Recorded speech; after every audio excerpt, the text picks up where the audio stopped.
Today, Urban Times are joined with the lovely Ada Zanditon, and I'll leave the introduction to her. I'm a first-class graduate of the London College of Fashion, and I run a high-end, eco-friendly women's wear brand. So, just interested, what actually inspired you to get involved with eco-fashion? What drew me to create fashion sustainably was a love of fashion from a very early age. From the age of 5, I've loved fashion and knew that that's what I wanted to do as a career. And then it was my friend Claire Farrell, who works for the brand Good One, who was writing her dissertation. We were friends when we were students, about the impact of fashion and materials on the environment.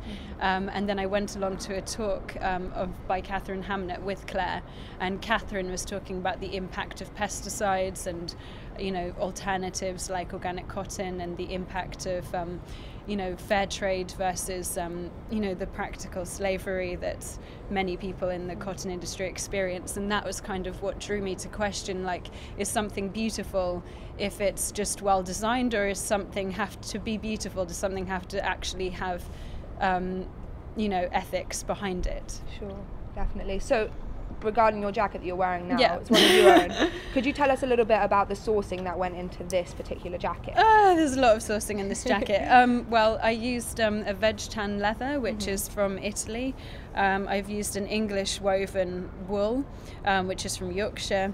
On the inside of the jacket, I've used upcycled fabrics that would otherwise have been thrown away and be in landfill. So it's a combination of lots of different kind of approaches to creating a sustainable garment. Also, actually, on the inside of the jacket, rather than using new fusings or new fabrics, I've used a lot of old calicos and upcycled fabrics to do the actual tailoring on the inside of the garment.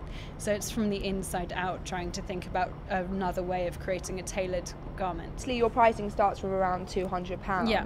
So is that as a result of it being eco-wear, or is it your choice to make high-end clothing? No, I mean, I did my placement before I was a student at McQueen, and I've always been really interested in high-end fashion. That's the kind of world where I always wanted to work within. So I've always wanted to create luxury fashion, and I think that if you're buying luxury, there's no reason. Luxury, more than all of the other kinds of fashion, I think has the potential, should be eco and should be sustainable, because you're paying more, you're paying a higher price for the product, therefore it should be ethical, because it has, there's no reason, there's no scrimping on the budget there. You're paying for something of high quality and of high concept. So I think more than any other part of fashion, it should really be ethical. There's also that trickle-down factor that you have to think about, where high-end fashion has a really wide influence on the rest of the industry in the way that things are produced. So for me, it's really important that high-end fashion should be ethical and should be eco, and hopefully that also influences people working throughout the industry. Sure, in a way that eco-fashion can become a trend. Yes. And little girls will point into a magazine and say, I want that, and it's been ethically sourced. It's about making something aspirational, not just worthy, because I think a lot of the time ethical fashion is very worthy and very grassroots, and that's great and it has its place, but we also, in order to actually have influence and change in a very complex, very international industry, we need to have it needs to be aspirational, and that's a really key word, I think. Sure. Obviously there's some critics of the industry though that say these high-end eco-fashion designers, they're actually isolating consumers and they're not making sustainable fashion affordable, democratic. Yeah. So is this responsible, choosing this type of pricing in itself? I think you have to look at the many layers of the industry. I mean, if you're a small company or a small individual, and you have a brand, it's much easier for me to create high-end luxury goods. It's easier for me as a designer because it's aesthetically where I'm at, and it's also easier because I'm producing smaller quantities.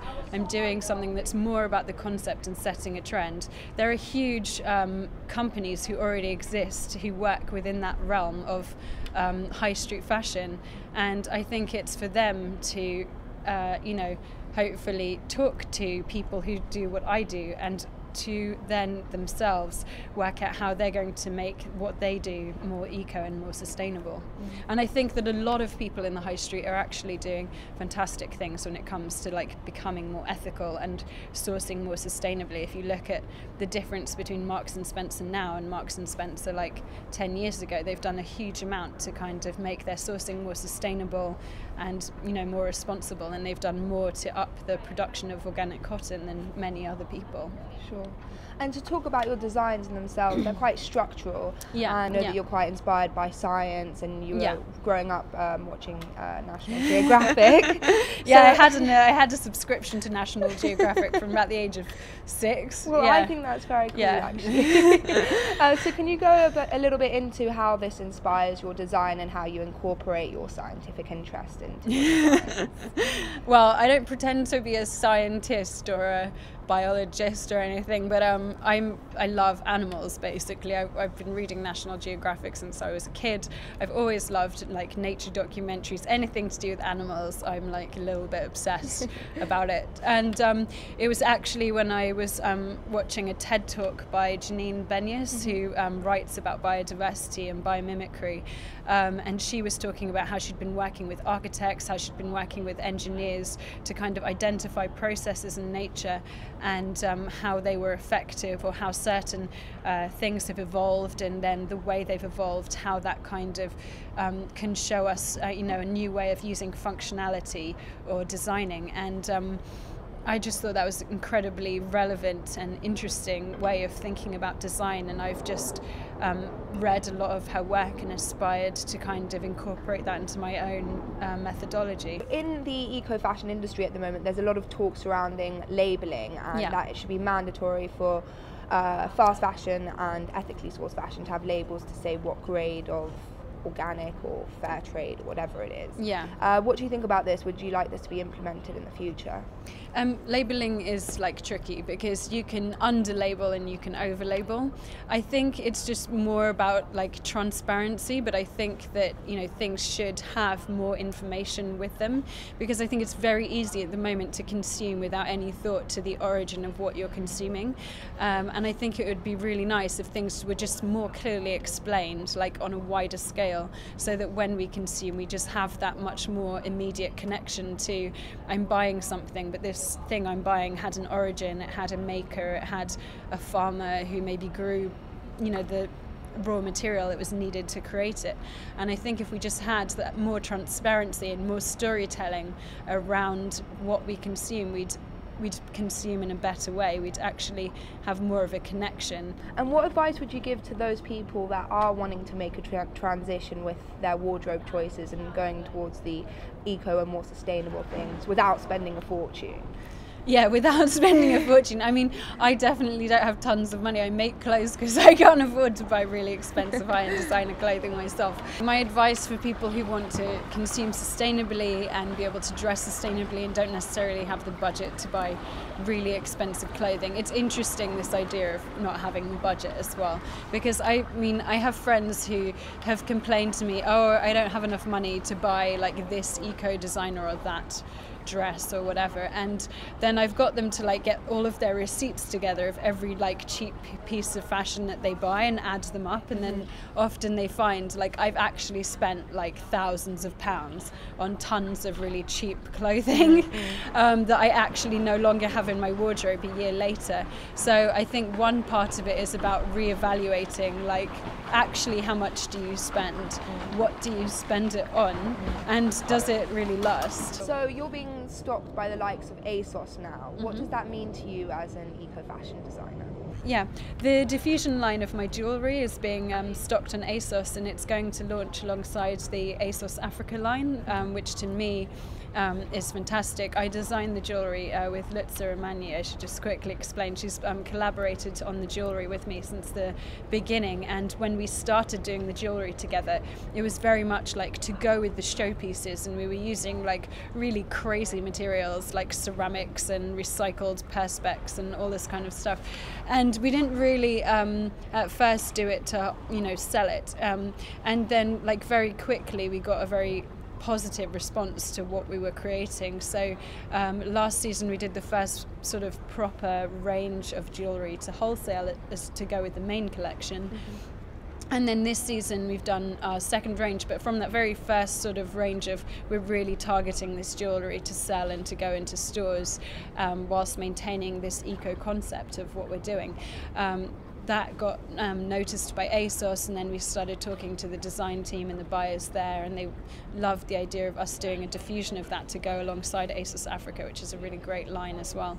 And that's been a fantastic process, because we've learnt a lot about how with the jewellery we can really create both a really high-end product, and then we can also create this really great, much more affordable and like easy to wear product. So I'd like to put to you, what do you think the future of fashion is, and do you see a world where eco-fashion takes over the world? Yeah, no. For me, the future of fashion, that's such a huge question. I think the future, what I hope is the future of fashion is that this kind of boundary between sustainable fashion and just fashion, it kind of breaks down and becomes like obsolete. And it's just, you know, if we're creating a garment, or we're creating a pencil, or we're, you know, creating a notepad, it doesn't really matter what it is, or whether it's fashion or not, but I think it's like everything that we consume, it just needs to be sustainable, and that should just be a part of the way it's made. And so I'd like fashion to just carry on being fashion, because the reason I'm in fashion is because I love it anyway. And then I just like designers and companies and organizations to carry on doing fashion, but for it to be sustainable and ethical.